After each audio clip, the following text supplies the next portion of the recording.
Good morning. Thank you for joining us this morning on our dementia awareness session today. I'm Ron Kingsmill. I work for Rainbow Services, as you might get a clue from my background behind me. I was taken on to help support the Harlow Dementia-Friendly community that Caroline is the chair of.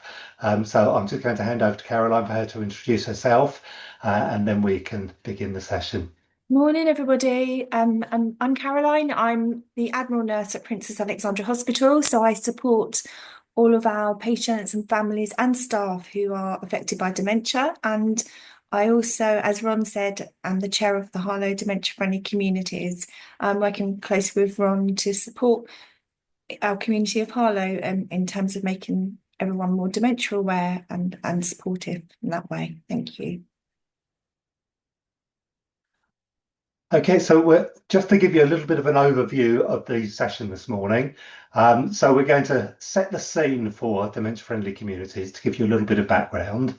We're going to be looking at developing dementia awareness through a number of key messages. We're going to be looking at applying dementia awareness to you as the Islamic Centre, and also for sort of personal and corporate response to the things that we'll share today. So first of all, just to give you some idea, and you may already be aware of this, but there are around 982,000 people. That's the estimate of the current number of people in the UK with dementia. And that's set to rise to around 1.4 million by 2040. So the rate of dementia diagnosis is increasing sort of year on year. And with more and more people developing dementia, it becomes more and more important that we're aware of what dementia is, of how it affects people, and particularly of the ways that we can help people to live better with dementia, to live well with dementia. So that can be done for us as individuals, but also for organisations and things. So we do these sort of awareness sessions so that individuals can know more. We work with organisations who want to make their establishments more dementia friendly and their processes and procedures more dementia friendly. And together, we hope that we can make Harlow as a whole be a much better place for people who have dementia and for their carers as well. So these are the key messages that we'll be looking at today, and we'll cover each one in a little bit more detail as we go through. By the way, if anybody does have any questions and things as we go along, then we'll leave sort of little gaps after each one for people to ask questions, but we'll also have some time at the end if there are questions that you store up and want to wait till then. So the first key message is dementia is not a natural part of aging. It's not just to do with aging. Dementia is caused by diseases of the brain. Dementia is not just about losing your memory. That's often the common thing that people recognize, but it's not just about that. And in some cases, it may not even be that. It is possible to live well with dementia. There is more to a person than dementia, and it is possible to reduce your risk of developing dementia.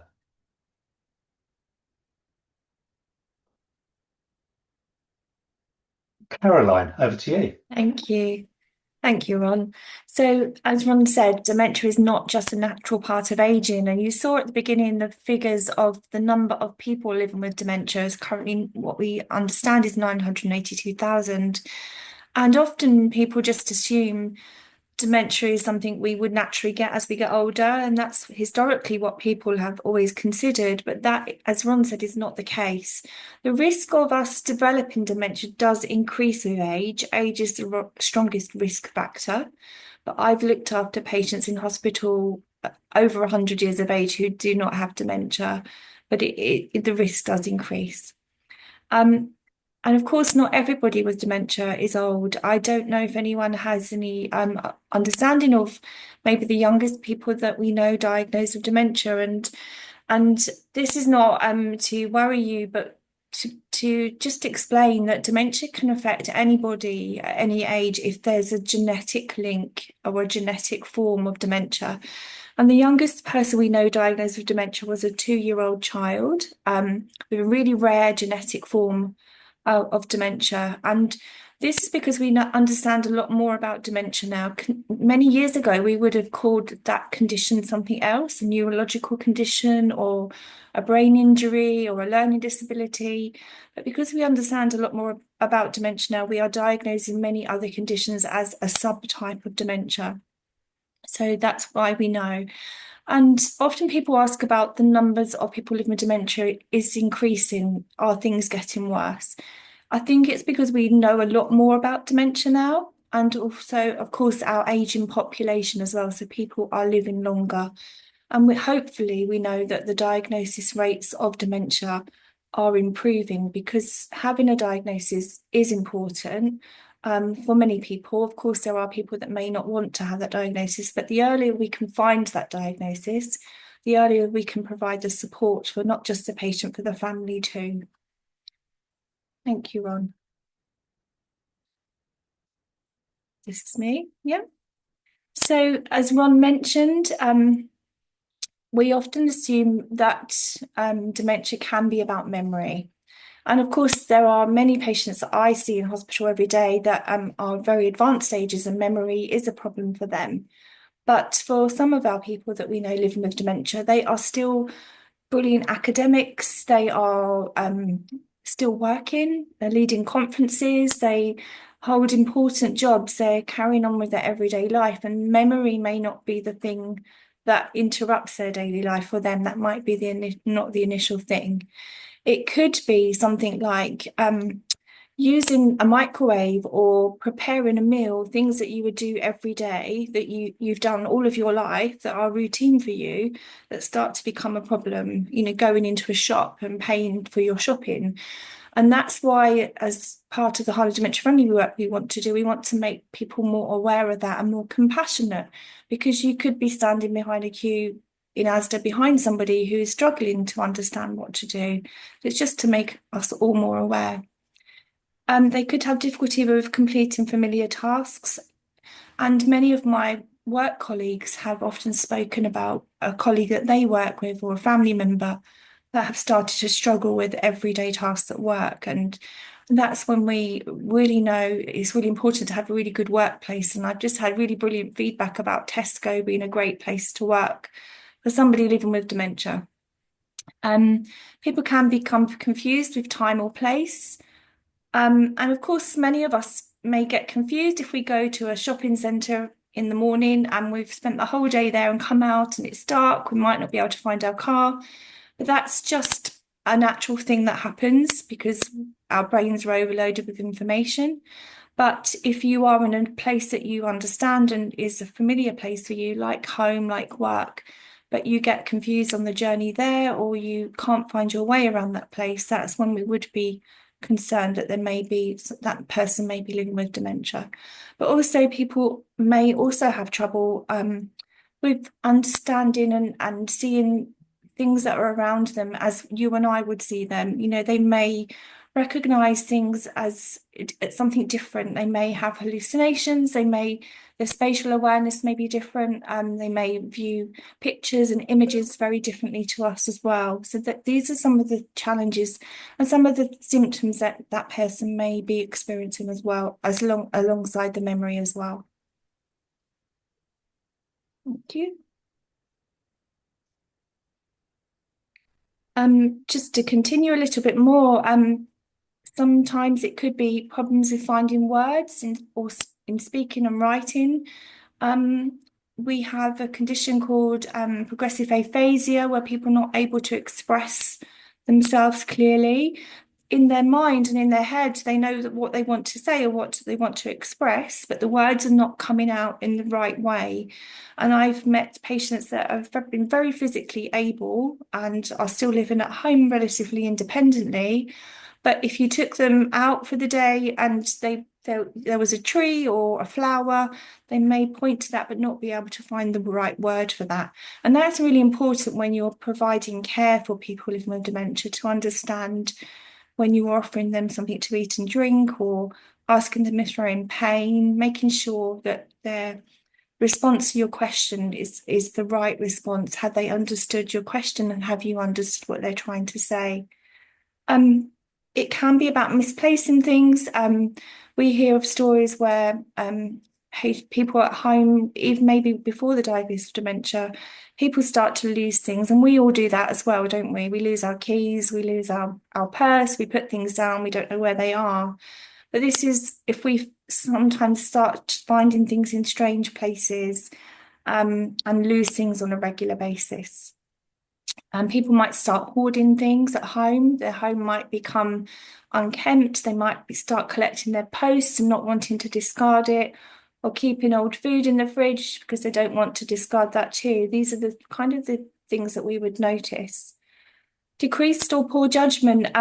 We obviously many people are vulnerable out in society, and there's lots of scams, and things, people buy things and they don't receive the goods, and people phone and say they need money from them.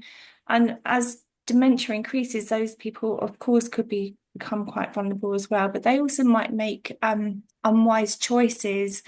And if they don't have the capacity, such as leaving their property at night and not being appropriately dressed, or spending money on things that they don't need, or giving money away, of course, too. And people become withdrawn from work or social activities. So because people start to struggle with everyday life and connections with other people, they may decide that staying at home is the better option, or they may be fearful of going out or getting on a bus to go to the town centre, what things that they would normally do. And also changes in mood and personality. And this is one of the biggest things I find really difficult for families, particularly who I meet in hospital and in the community groups, that as dementia progresses, sometimes there is a change in mood and personality depending on the part of the brain that is affected by the dementia. And you'll see that on a video shortly. And that can be really difficult for families, because the families will say, my mum never used to be like this, and she's being unkind now. And that can be really hard for that person, that family, to accept. But that person with dementia, is their brain is affected, and they're not being unkind intentionally. It's just how the changes in the brain has affected them. People can also become depressed as well, and depression can be an underlying factor in dementia that sometimes we may also miss because we don't think about that, and potentially we could also treat that as well. There was a question that related to the age that Caroline mentioned. She said that the earliest, I mean, there's no set age that, we're only going to see the symptoms in old age. However, the appearance of symptoms, usually people tend to, sometimes they would go through depression, but just because they're forgetful and their judgment is poor, they tend to, see their symptoms overlapping with dementia. In those cases, what is the age criteria that we should consider? Of course, we're not the clinicians to consider that and diagnose. Of course, the best way would be to guide them accordingly. But generally, if you've got somebody around you, and yeah, what do you think would be more reassuring to say in that situation? Think, as you're right, there is an overlap sometimes with depression and dementia. We call it the 3Ds in clinical work: depression, delirium, and dementia. And those three things are very overlapping at times. But a diagnosis of dementia is made on the basis of many things. It's often about talking to the family, getting a history. It will be about having a scan of the brain. It will be around cognitive testing.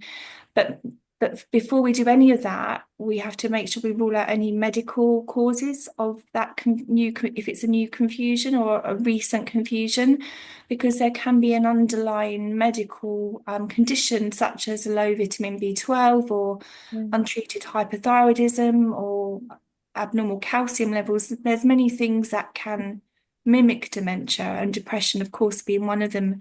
And people will have those poor judgment and become, socially isolated when they're depressed, of course, too.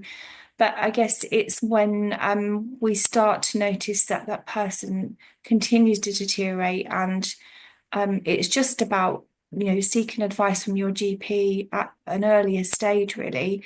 There's never a clear, oh, we have to consider it at this age or that age or this age.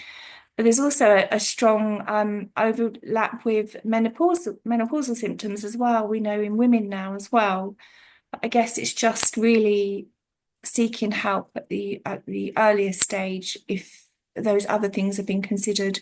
But we wouldn't say, oh, don't consider it at the age of 20 or 30 or 40. There's no real age guideline, but it's just to consider all those other things first.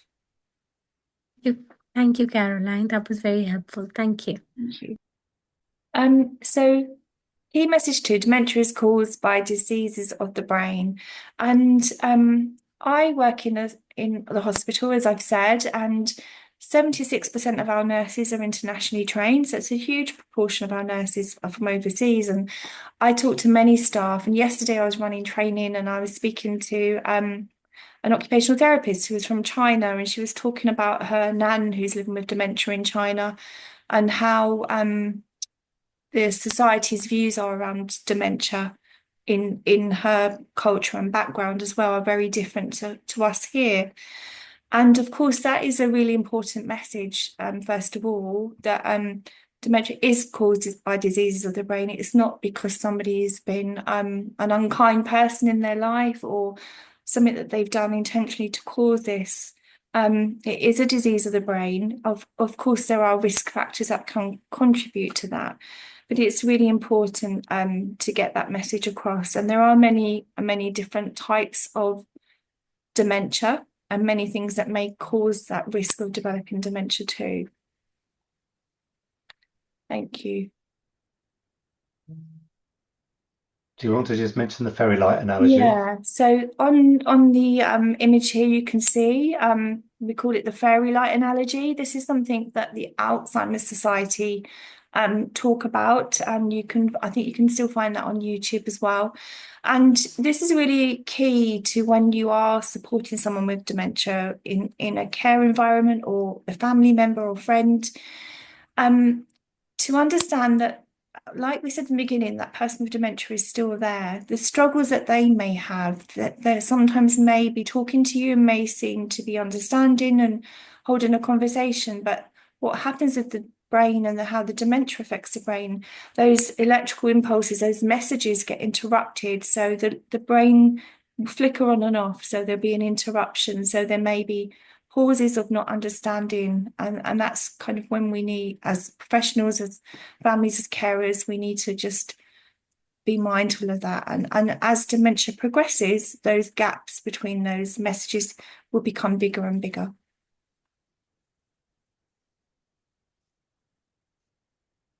So we're going to put this video on for you now to show you the different types of dementia, the 5 most common types, Alzheimer's being the most common.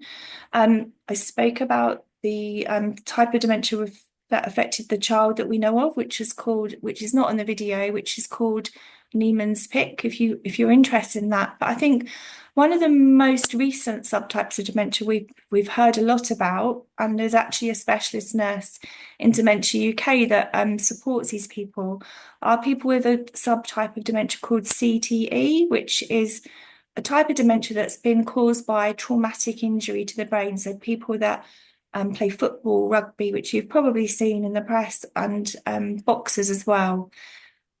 So that is another type of dementia. But in this video, you'll see some of the most common types and a little bit more of an explanation around them as well.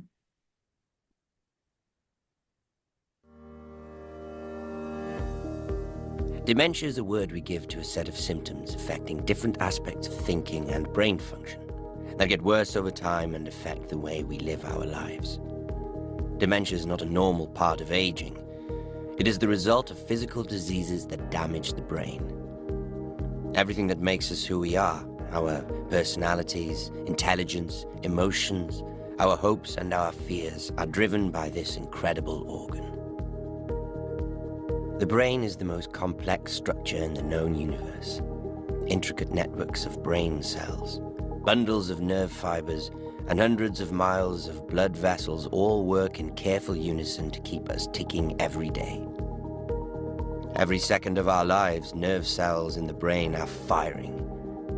But when these cells become damaged and their connections start to break down, a person can develop dementia.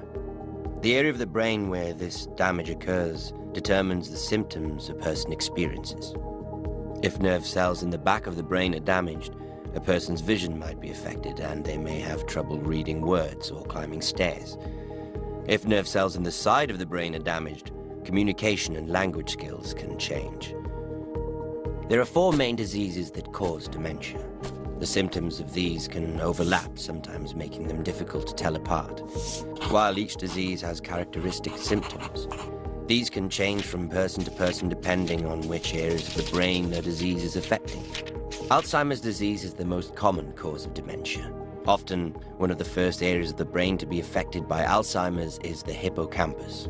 The hippocampus controls aspects of our memory and navigation. So, forgetfulness and getting lost are usually some of the first symptoms of Alzheimer's. In Alzheimer's, nerve cells are damaged by a buildup of 2 proteins in the brain, amyloid and tau. These proteins are present in all of our brains, but in Alzheimer's they behave unusually and begin to clump together. Researchers are still trying to understand what triggers this, but it's likely to be a mix of age, genetics, and other factors such as poor heart health. The buildup of harmful proteins is also a key factor in other diseases behind the condition, like dementia with Lewy bodies and frontotemporal dementia. This damage spreads from one area of the brain to another as the condition progresses. So symptoms get worse over time and people begin to find more aspects of day-to-day life difficult. Dementia with Lewy bodies can affect different areas of the brain, leading to a variety of symptoms including changes in attention, sleep problems, and hallucinations. The processes involved in dementia with Lewy bodies are similar to those involved in Parkinson's disease. And people with dementia with Lewy bodies can also develop Parkinson's-like symptoms such as shaking and slowed movement. Vascular dementia can occur after someone has had a stroke or the blood vessels in their brain are in poor health. While the other diseases that cause dementia spread steadily through the brain over time, vascular dementia can progress in distinct steps after an event such as a stroke, slowing a person's ability to think, plan, and pay attention. Unfortunately, there is currently no cure for any of the diseases that cause dementia, and no treatments that can slow or stop the spread of these diseases through the brain. Researchers all over the world are looking for new ways to tackle these diseases and protect precious nerve cells. Their work has the power to offer new hope to millions of individuals and families whose lives are affected by dementia. To find out more, search Alzheimer's Research UK. Thanks, Ron. I just quickly mention at the end of that video, it said there's currently no treatment or cure. And of course, that video is a few years old now, but there's such a lot of work going on around treatments at the moment for people living with dementia at the kind of earlier stages. But some of the treatments we have currently are medications that help with the symptoms of dementia. Those medications might not be helpful for every different type of dementia, but they certainly can slow down the cognitive decline and can help with some of the symptoms that people experience in terms of altered sleep pattern and behaviours as well. But there is a lot of work being done, and obviously we are hopeful for a cure for the future too. Thank you, Ron.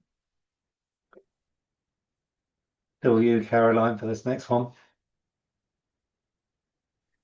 So dementia is not just about losing your memory. So I think that to sort of carry on from what I said earlier about it affecting a range of functions, our performance of daily tasks, it is progressive and will get worse. And a key message that Ron mentioned at the beginning of this session is it is important to live well with dementia, and there's more to the person than the dementia, but definitely as well, dementia is a progressive condition that absolutely deserves the same amount of dignity and attention to palliative and end-of-life care too, because it is a progressive condition that ultimately people will deteriorate from. But it may not always be, the deterioration may not always be the dementia, of course. It could be another health condition that that person may have alongside the dementia. One of the things I have mentioned earlier is about our ability to manage behaviour and emotions, and that can be really, really difficult, particularly for our patients in hospital who are in a strange environment and they already have symptoms of dementia that cause distress. And then they come into a strange place away from their familiar family and caring arrangements, and that can be really difficult for everybody to manage as well and to experience. Thank you, Ron.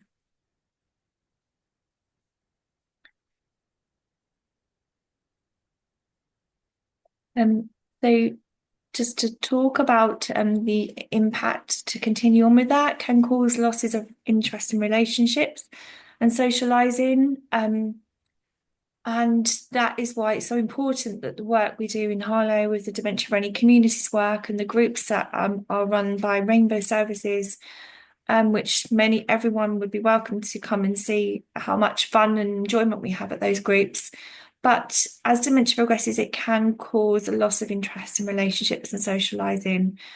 What we hear from carers sometimes is that loss of empathy. I remember being told a story where a lady and husband and wife were living at home. The husband had dementia and she had a fall and she was on the floor for a few hours and her husband didn't really show any empathy. He continued walking around and carrying on with his morning and smiling as he walked past because his dementia was advanced and he wasn't seeing what you and I would see in that situation. Not his fault, of course, and that was really difficult for him. Can lifestyle changes help? I see a question pop up. Yes, absolutely. We have a slide on that to talk to you about as well. Some types of dementia may lead to visual and auditory hallucinations. In the video, you saw Parkinson's dementia, vascular dementia. And these are some of the stories you might hear when you're thinking about whether the person you are maybe concerned about, would they have dementia? People might say to you, they've seen a child in their room or someone in their house. And of course, this can overlap too with delirium. But this is something that would happen over a prolonged period of time and would be different in everybody depending on the type of dementia they have. And also that's why it's really important at an early stage to make sure we correct any hearing impairment and visual impairment too, because any change in our senses, any sensory loss can be a key risk factor for developing dementia. We know that hearing deficit is a risk factor as well. Thank you. Hand over to Ron. Ron now, is that me, Ron? No, still you, Caroline. Yeah. So as I just mentioned at the end of that, well, I was talking just now, a walk looking at our senses and how our environment will impact on us if we are living with dementia. I think it would impact on many of us anyway, thinking about what you see in the video now. But the perception, things, and this is really important when we're thinking about decorating a home, if you are supporting someone with dementia or working in a business or a shop, thinking about what you could do to adapt things, but just to see what somebody with dementia might see through their eyes. This is a really good video to give you that experience.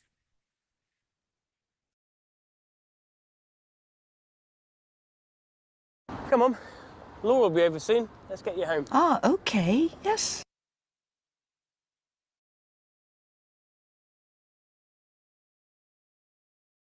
That will be nice.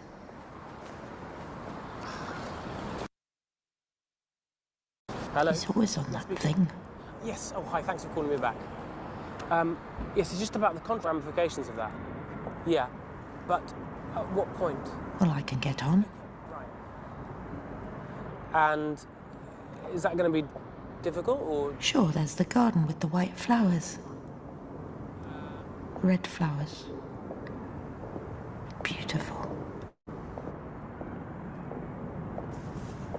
Ah, there's that orange car. It's always parked there.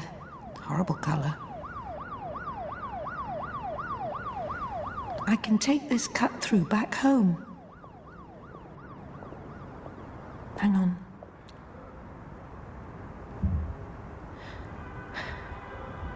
Hang on. This This isn't the right cut through. This isn't the alleyway. Where does this go? This isn't right. Oh, Joe. Joe. Where is Joe? Oh, that's Joe. Oh. Is it?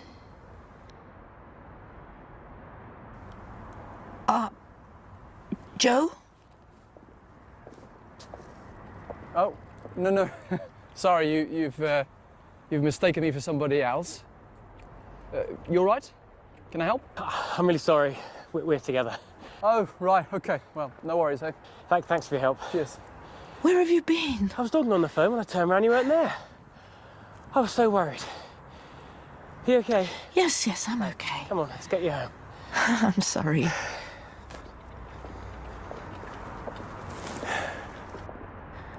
Watch out, Joe! Watch out, Joe! Watch out! Oh, I know it's a puddle. It looked like a hole. Sure, yeah, I'm fine. Come on, let's go. Oh, I'm sure everyone was looking at me.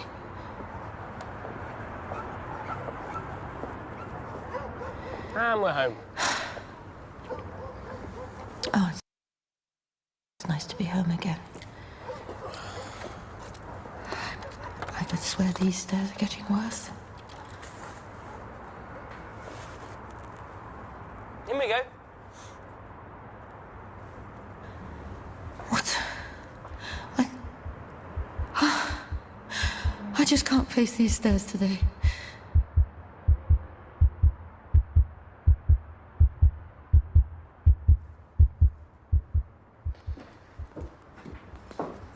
Okay, the shopping's in the kitchen. Okay, right. We're out first thing tomorrow morning. Bye, Mum. Right. Thanks, love.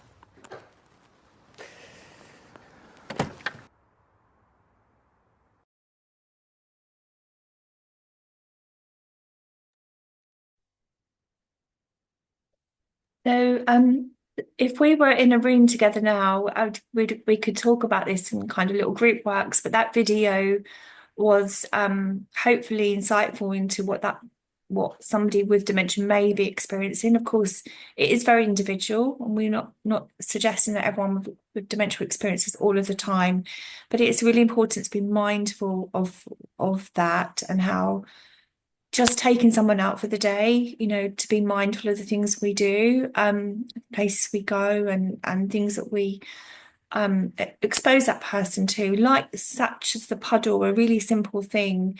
And we talk about that in terms of obviously images and thinking about a puddle outside on the ground now, or whether if you had a black mat in your house at the back door or the front door, and you noticed that the person with dementia was really hesitant about going out of the door, that image just now, I hope you understood that person might think that that's a hole and they would fall into that, because that's how they're experiencing it.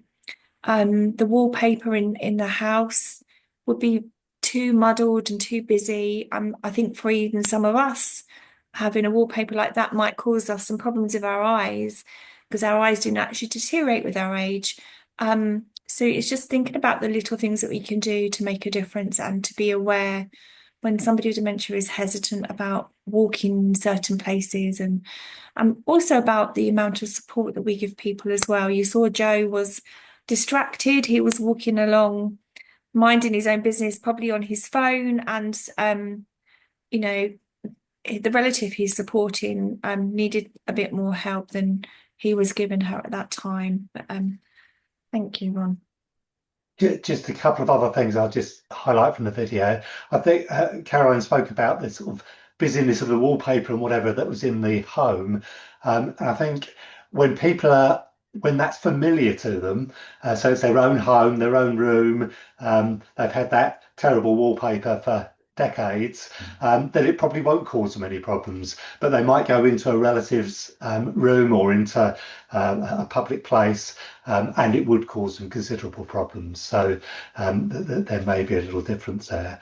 I think the other thing to highlight from the video is the person that the lady mistook for Joe, and the fact that he stopped, he asked her how she was, whether there's anything he could do to help. And it's a really good example of how we should respond to people, not sort of ignore and walk on, or, it's not my responsibility or whatever. I think, stopping and making sure that people are okay. There are occasions when people with dementia may leave home, get confused, get lost. You may well find somebody out on the streets, frightened, alone, and you could help them to find their way back home, or find their way to the care home where they may be staying. So really important that we do stop, take notice, and see if there's any way that we can help. Okay, just a few bits to give Caroline a break, a few slides for me to present. So one of the really important things that we want to get across is that a person with dementia is still there and can still enjoy life, can enjoy their time with friends, with neighbours, with in all sorts of different settings, and they can, in those terms, live well with dementia. So one of the really important things to recognise is that that person is still there. This was a quote from somebody who had dementia. "I'm still the same person I was before the diagnosis. I'm still me." And I think sometimes we can forget, and with a label of dementia, we can only see the dementia, but it's so important to see the person behind that. And although the sort of functions of the brain may be affected, if as I do, many of you may well have an understanding of the spirit, that we're made up of body, soul, and spirit, and dementia is a physical disease of the physical brain, and it doesn't, in my view and understanding, it doesn't affect the spirit. And I think what we can all see is that the core of who a person is still there. It's just that it's masked, it's hidden behind this physical disease. Therefore, very often, aspects of a person's faith that they've had through the years will still be important for them. Reading those scriptures, doing the prayers that they've been familiar with, all those sort of things can be still really important with a person with dementia. And obviously, it would be an aspect that you'd be that would be really important to you, and being able to enable people to still come and be involved in your services, in your meetings and things, or helping them to be able to do that at home if they're not able to get out. That can be really important. The other aspect of helping people to live well with dementia is the whole thing of communication.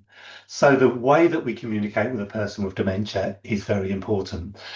The first thing, and it's not just to do with people with dementia, in a sense, it's for anybody who has a disability, but we need to talk to them, not just to their carer.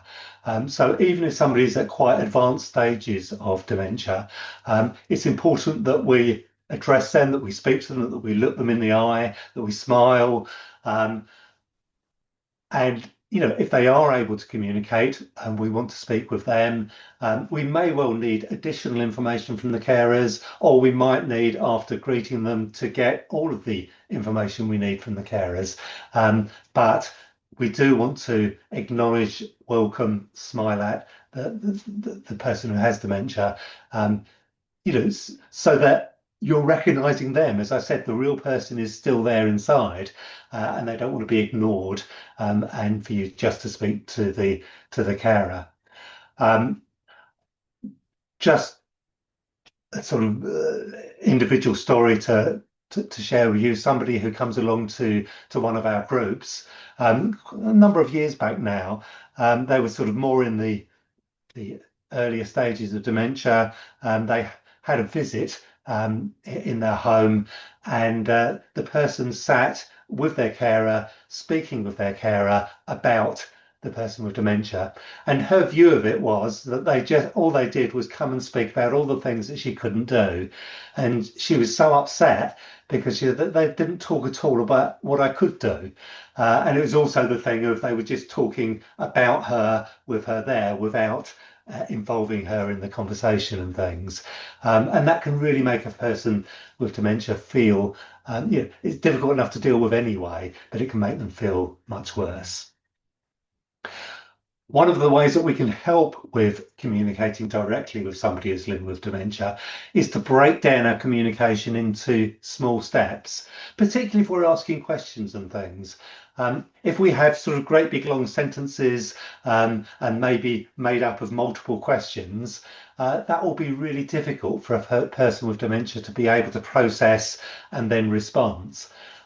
What you've got to sort of think about is your sentence and your question is going into that person's brain and they're trying to make sense of it and then respond. And all of those things can take a little bit of extra time if you have dementia. So making it simple questions, broken down so we're not asking multiple things together, can help in that communication. So important for a person living with dementia to get out and to engage in meaningful activities and relationships. And as Caroline mentioned earlier, that's one of the reasons why we run a number of different groups for people with dementia. So that they can come, they can engage with others. Some of those groups are primarily for people with dementia and their carers. Some of them are mixed groups because of sometimes you don't just want to meet others who are have the same condition. You want to meet with other people in general. So we run some groups where there's a good mixture of people. Everybody is sort of sensitive to those who have dementia and are happy for them to be there. But it gives more of a mix and an opportunity to make a range of different relationships and things that can be so important. And then sort of the last thing just about communication is the way that dementia is referred to, in the media in different ways, and when it's only the negative things are highlighted, and you have sort of headlines such as, this is a death sentence for this person. Just emphasizing the negative increases the stigma and increases the fear that's associated with dementia and things. And so, we like to say, rather than somebody suffering with dementia, we talk about somebody living with dementia. Yes, there will be difficult things associated with the dementia, but there's also the opportunity for fun and for enjoyment of life.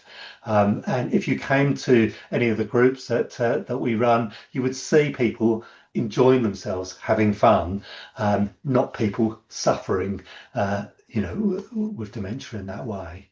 So I think there's been some things come through on the chat. Let me just have a quick look at this.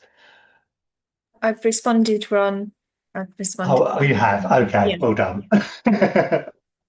You're way ahead of me. Right. Let's go on.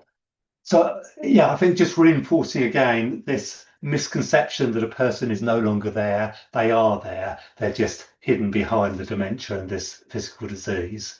But everybody has a life full of rich stories and things. And I think the more that you can understand about that person's life, their experiences, the more you'll be able to engage with them and the more you'll be able to understand them. I think one of the stories that I'm aware of that I always find so helpful is the story of this older gentleman who was in a care home, and he would sit in the corridor of the care home and he'd shout at people as they went by, and he'd seem to get sort of quite agitated and upset. And this was upsetting the other residents in the care home. It was upsetting the staff, and they just really didn't know what to do about this gentleman. So when his family next visited, the staff just sort of asked them about this man and about why he might be responding in this way. And what they what they told him was that during the war, this man's responsibility was to sit by the side of minefields, and his job was to direct people through the minefields to stop them standing on a mine and obviously getting blown up. So obviously he had to be very forthright in the way that he told people to avoid those mines and avoid those steps. So when he was sitting in the corridor, in his mind, he was sitting beside the minefield. So when he was shouting at people, it was because they weren't listening to him, and he was worried about them getting hurt, getting standing on a mine. So once the staff understood this and the other residents understood what he was doing, it helped them to engage with him much better. And what the staff would do is when they came into the corridor and he told them, jump to the left, move to the right, whatever it might be, they would follow his instructions. And it might add an extra sort of 30 seconds or a minute to their journey down that corridor. But it really helped them to engage with this man. And he felt that he was doing something that was useful and helpful as well. So the more that we understand about people's experiences and about their stories, the better we'll be able to support them to live well with dementia.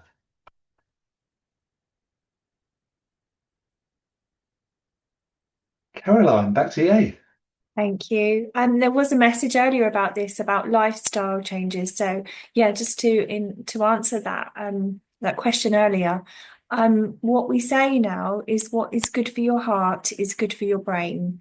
Of course, you can live an extremely healthy life and do everything possible to keep yourself well, but may still develop dementia. But that may be because there is a genetic link, so it wouldn't be something you could avoid. But we do know keeping yourself well and healthy and the things that you would do to keep your heart healthy will also help your brain. So obviously not smoking, these are things I'm sure all of us would know, but not smoking, not drinking or drinking to excess. Exercising, which is really important physically, because if we exercise, it keeps our heart pumping and ourself well, but also it supports our brain health too. Eating healthily. But I think the biggest one for us, and certainly Ron and I have seen this with our groups, but also since the pandemic as well, the importance of maintaining social connections. We have seen families that have spoken to us about the isolation of the pandemic and how they feel that expedited dementia in the person that they're caring for. So those social connections are really important. And I think we are really privileged in Harlow to have many groups to enable people to get out and socialise, and also to support them to get out too in terms of transport and other support networks we have. So these are the things really to consider. Thank you. Just to emphasise we're talking about exercising body and brain, and I think we're all familiar with the ways that we can exercise our body, but it's sort of just thinking, what are those things that really stimulate our brains? And things like doing quizzes, crosswords, Sudoku, all of those sorts of things. And you can also get apps and things that are on your phone that will help you just to keep your brain active. Reading, all sorts of different things that anything that causes you to think a little bit about what you're doing can help keep your brain healthy and active and give it a good workout. So really important.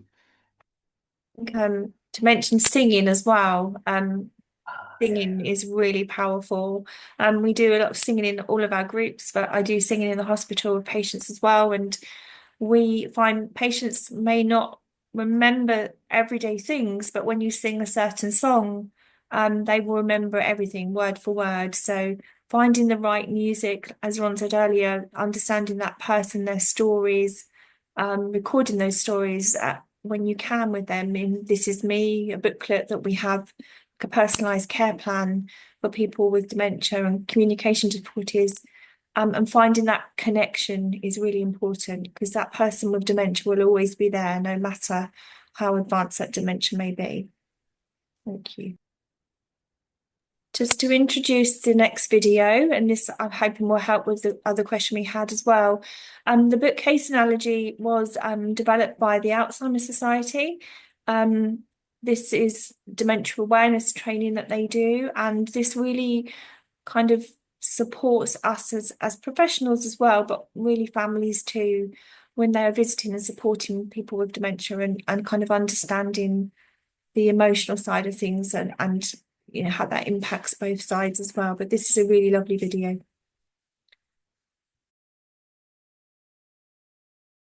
Hi, I'm Natalie. I'm a Dementia Friends champion, and I'm going to explain dementia to you in the way that it was explained to me. It's not a scientific explanation, but it should give you some insight into how dementia might affect someone. But remember, dementia affects each person in different ways. First of all, I'd like you to imagine that I'm 80 years old and that beside me there's a bookcase that's as tall as I am and it's filled with books. Each of those books represents a memory, a fact, something that I've learned in the last 80 years. Right by my head would be my most recent memories, maybe what I had for breakfast this morning. By my shoulders I might have my 60s, maybe my retirement party. By my knees, I'd probably have my 20s, so maybe when I met my partner. And then all the way down by my feet would be my childhood memories, maybe my first day of school. Dementia rocks my bookcase. So as it rocks my bookcase, what do you think is likely to happen to those books? They're going to fall out, aren't they? And which ones do you think are likely to fall out first? The ones at the top. So that might explain why my short-term memory would be affected first. As my dementia progresses, I might find that my most recent memories, that's to say, the books that are highest on my bookcase, being from further down, from earlier in my life. Now, say I've got to the point where all of my top shelves are empty and I'm living in the 1950s. I want you to embrace my reality.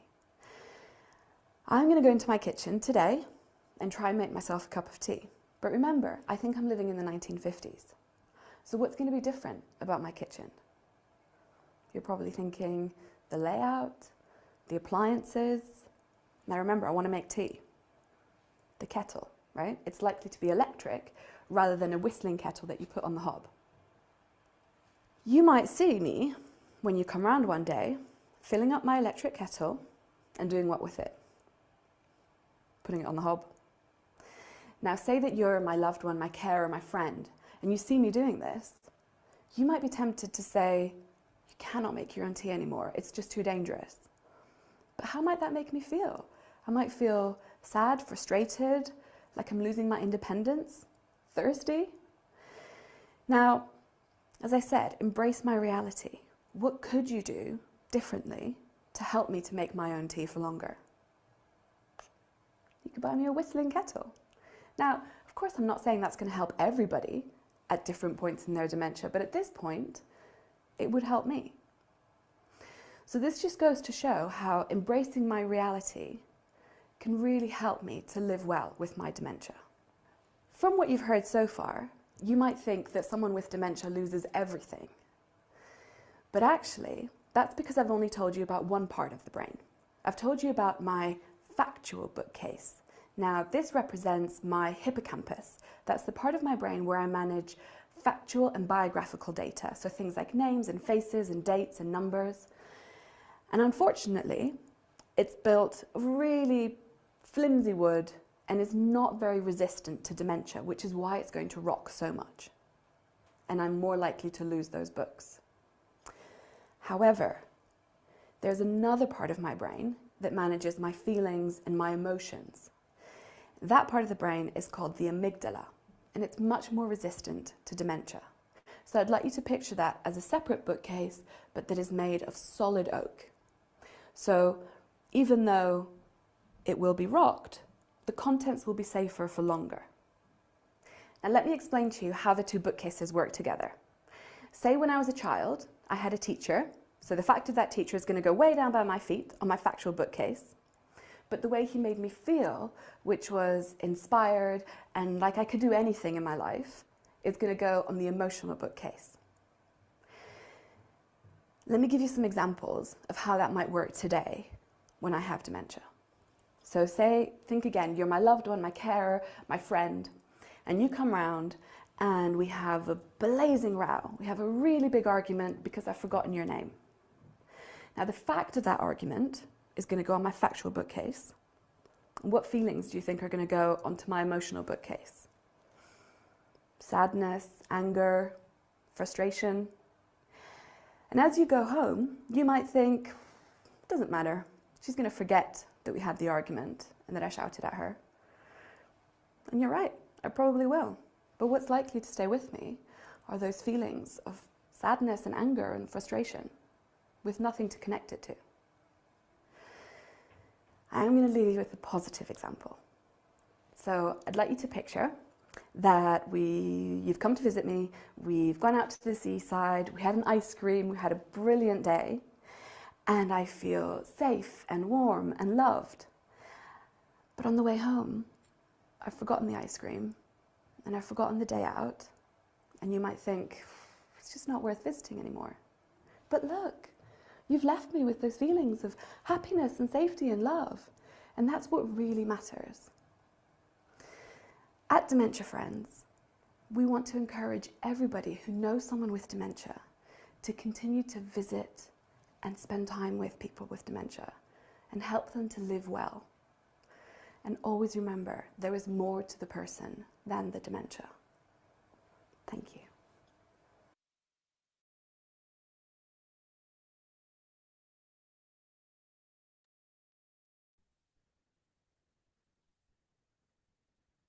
So I hope you found that video really helpful. I think it's a brilliant one to give a non-technical explanation, and I really encourage you to get others, friends, family, to have a look at that video. You can just sort of search for it on YouTube. It's getting more difficult to find, but hopefully you'll be able to find it. And I think particularly helps us to understand how important it is to keep our connections and our relationship with those who have dementia, to keep visiting them, to keep taking them out and doing lovely things with them, because that will leave them with those wonderful feelings, whether or not they remember you specifically or whether or not they remember that event. It can enable them to live so much better with dementia when we keep those connections and keep doing those lovely things. So I'm just going to go over very quickly again those 6 messages that we've covered in this session before I go on to look at the sort of corporate and personal response, really. So dementia is not a natural part of aging. Dementia is caused by disease of the brain. It's not just about losing your memory. It is possible to live well with dementia. There is more to a person than the dementia, and it is possible to reduce your risk of dementia. So I'm just going to talk just for a moment or two. I mentioned that we, as a dementia-friendly community, also work with organisations as well as with individuals. And we have something called a dementia-friendly organisation registration for with the Harlow Dementia-Friendly community. And this is organisations that work with us to think about who they are, think about the places that they have, the people that they interact with, and to come up with a very straightforward action plan that considers small changes that could be made that would help those people who connect with them to cope with their experience much better. And the ultimate aim is the more and more organisations that join in with that, the better people who are living in Harlow will live with dementia. So if, for instance, your Islamic Centre wanted to work with us, we could have a look at a plan that would include something about people. So that's about your members, about any staff and volunteers, but also about the general public that may engage with you, and things that you might be able to do to help those who you do engage with who may have dementia. To think about your place, the physical building that you're in, and any tweaks and things that could be made. We're not talking about, demolishing the whole site and rebuilding to be dementia friendly, but there might be just small things. Caroline mentioned about sometimes a black mat right by the entrance door can seem to a person with dementia as if it's a hole, and so they'd be really reluctant to walk in because of their fright they might be falling down a hole. Now, to replace a mat on the whole is not going to be, on the whole, no pun intended, is not meant to be, it's not going to necessarily be a really expensive thing, but it could make a real difference. And then we talk with the organisation about process. So it might be about policies and procedures.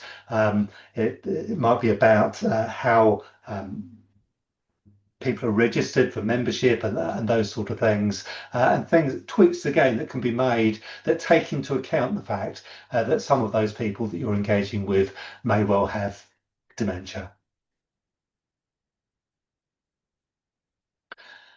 And then just thinking about individual responses. So if you go to the Alzheimer's Society website, then you can register as a dementia friend there.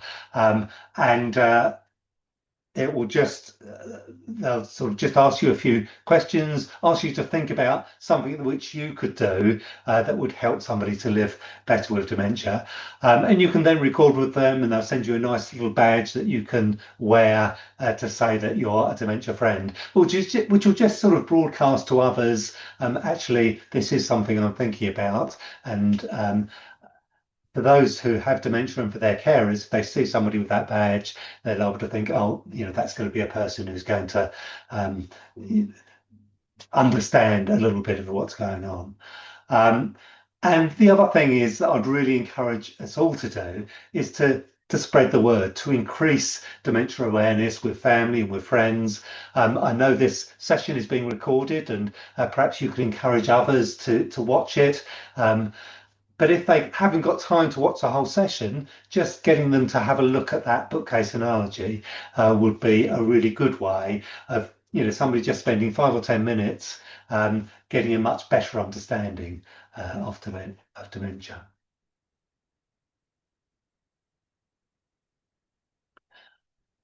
So just ending with, again, possibilities perhaps for the Islamic Centre to consider. So as well as pursuing the dementia-friendly organisation status that I mentioned, we also have 4 times a year a dementia-friendly community meeting, and it would be great if somebody was willing to represent the Islamic Centre on that group, so that you can understand more of what's going on, but also give us ideas and thoughts about things that we could do that might help and support your community a little bit better. And the other thing is we do have dementia publicity and things each year. We do a little bit of a publicity campaign. Now, if I was clever, I would have replaced this with a version that's been done in one of the languages that I know you're more familiar with. But this is our dementia awareness publicity for this year, just asking people, don't forget about dementia, highlighting some of the key messages and saying the ways that people can engage, and being able to sort of display some of these posters or give out some of the flyers is another way that people can support what it is that we're doing. We have a little slide here just with some other organisations and things that can provide support. If may not be able to sort of say all of this easily, but if you go to the Rainbow Services website and go to our dementia page, then you'll see these and a whole load of other organisations, and there's a connection through to their websites and things like that. So I hope that you found the presentation helpful. Just want to give a little bit of space here for any questions that people haven't been able to ask up until now. Yeah, thank you so very much, Ron. That was very, very helpful. And thank you, Caroline. That was very helpful, to be honest. That bookcase analogy as well, and all the videos, they were just so relevant in terms of actually making us walk through that what exactly it looks like when, a person is we just see on the outside, we just see a person who is distressed and clueless. However, it's more to do with memory. It's more to do with, of course, the fear triggering in and of course, the person in an anxious state, it's I mean anybody in an anxious state, it would be very difficult for them to cope in that given situation where they have to use their higher cognitive abilities to retrieve information. So that was very, very helpful, to be honest, and I'm definitely going to share it with the people in my community. As far as the corporate, responsibility thing, or the proposals that you have, they seem to be very relevant, and I'm definitely going to discuss it with the people. I mean, we've got a board, and the trustees there who make decisions, because it's a charity. So of course I'm going to take up to them, and we're definitely going to come back to you if there is any way we can support, because there are a lot of people who come into the mosque for prayers, for 5 prayers, and of course if anybody of them is at an earlier stage or at a later stage and they're affected and they don't know about it, or the caregivers don't know about it, maybe mosque can be one of those places where they I think there are certain changes that we can make in the environment to make it more accessible for them, so that that would be helpful. So I'm definitely going to take those proposals, and of course I would encourage everyone sitting here today, including myself. I will be registering for being the you mentioned about the Dementia Friends group. I think that would be very helpful. And lastly, one question is that do you run these groups in the in the Harvey Center here in Harlow, or is it somewhere else? You mentioned about some of the groups, and you said that anybody can join in to see that it's going to be a fun group and to take part in it. So is it in the Harvey Center, or is it somewhere else? No, there's not a group that runs in the Harvey Centre at the moment. Yeah. The groups that I run directly, there's one that meets at Staple Tie Okay. in the St James Church there. That's on a Yeah. Tuesday morning. There's a Okay. group that meets in the town park in the walled garden. That's on a Monday morning. And then there's a group that meets in Wright's Court, which is um, accommodation in Pod Street. Okay. So those are the 3 that I'm directly involved with. Great. But there are a number of other groups and things. And again, there's more information on that on the website. Or if anybody wants to contact me directly, I can send them that information. Yeah, amazing, amazing. And regarding the awareness, document that you sent us, we've already translated that, and we'll be sharing that with you as well. That's And of fantastic. course, it will be shared with the people in our community, so that that is helpful for them, and that also remains there as a reminder for what are the things that we have to remember about dementia, and what are the things that we do not have to focus on. So yeah, thank you so very much. Thank you so very much, Ron. Thank you, Caroline, for your time today. You're This very welcome. definitely was a very, very insightful session, and I'm looking forward to working with you in the future as well. Oh, you're welcome. Thank you very much. And Thank thank you to you. everybody who's attended today. Thank you. Thank you. All right, take care. And now I'll officially end the webinar, because I don't think so there are any questions, but we've got amazing feedback that people have found the webinar quite insightful, and I'm sure people who weren't able to join in today, they will definitely benefit from the recorded session. Brilliant. Yeah, thank you. That's great. Take care. Thank you so much, Rabia. Bye-bye Thank now. you. Bye-bye. Bye. Bye.